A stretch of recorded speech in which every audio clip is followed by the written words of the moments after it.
কেউ আমেরিকায় থাকেন, আবার কেউ বা সুইজারল্যান্ডে কোচিং করেন, কিন্তু রাজ্য স্পোর্টস কাউন্সিলের কর্মী হিসাবে বছরের পর বছর ধরে হাজার হাজার টাকা বেতন তুলছেন। বাম আমলে নিয়োগ হওয়া এমনই সব কর্মী।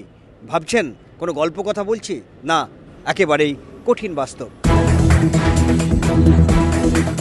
শুধু তাই নয়, ফুটবল, সাঁতার, বাস্কেটবল, ভলিবল, টেবিল টেনিস সহ বিভিন্ন ক্ষেত্রে প্রশিক্ষক হিসেবে রাজ্য ক্রীড়া পর্ষদে এমন সব কর্মী নিয়োগ করা হয়েছে যাদের অনেকেই সংশ্লিষ্ট খেলাগুলোর সঙ্গে আদৌ যুক্ত নন বলে অভিযোগ।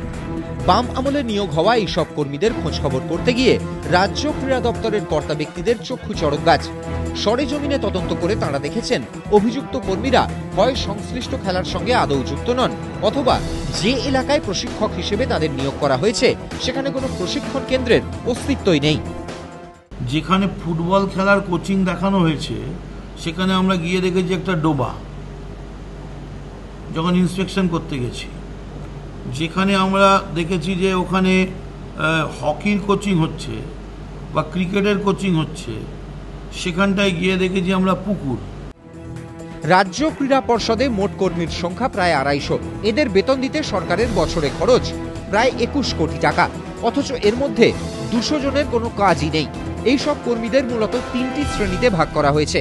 এক শ্রেণীর কর্মী যারা বিদেশে থাকেন, অন্য কাজ করেন অথচ নিয়মিত বেতন পান। আরেক শ্রেণীর কর্মী রাজ্যে থাকেন কিন্তু অফিসে না এলেও নিয়মিত বেতন পান। আরও এক শ্রেণীর কর্মী রয়েছেন যারা অফিসে আসেন কিন্তু কোনো কাজ না করেই বেতন পান। শুধু সাঁতারের জন্য আমাদের 26 জনের ওপর গার্ড আর ড্রাইভার আর ট্রেনার নেওয়া আছে শুধু সাঁতারের। ফুটবলের কোচ বোধহয় আমাদের প্রায় 22 থেকে 24 জনের নেওয়া আছে। এমন সব কোচের নাম রয়েছে যারা ফুটবল খেলতেন বলে বাংলার লোক অনেকে জানে না। মদন মিত্রের এই অভিযোগের প্রেক্ষিতে সুভাষ চক্রবর্তীর মৃত্যুর পর ক্রীড়া দপ্তরের দায়িত্বপ্রাপ্ত মন্ত্রী কান্তি গঙ্গোপাধ্যায় বলেন, আর কোন রাজনৈতিক রং দেখে কোচদের কখনো নিয়োগ করা হয়নি। এই 2.5 বছর তিনি ক্রীড়ামন্ত্রী, এই 2.5 বছরের ভেতরে তিনি ঘটনাটা বুঝতে পারলেন না, জানতে পারলেন না, ব্যবস্থা নিতে পারলেন না। এর দায়টা কে নেবে?